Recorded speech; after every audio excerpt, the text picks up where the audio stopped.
What are some of the reasons why people try to grow their business? So one of them's got to be wealth, obviously. One of them's got, and we want to make more money, which I don't want to demonize. Like, No.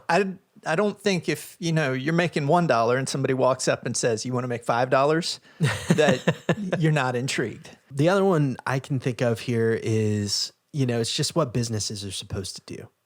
If you're not growing, you're dying. Yeah. Sort of mentality. And Which isn't true.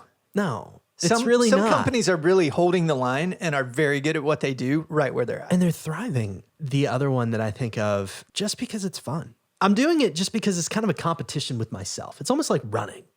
Okay. Running a race, like I want to see what I can do. That can take a turn though.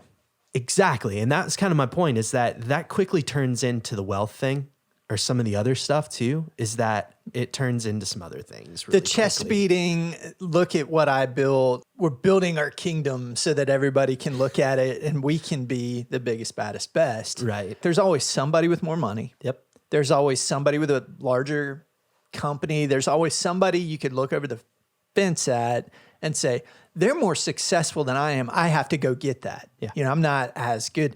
And so I don't know if it's a fear of missing out. I don't know if it's just this complex of achievement. I don't know if it's just that we get stuck in a place where we feel like I just want to beat everybody. Yeah.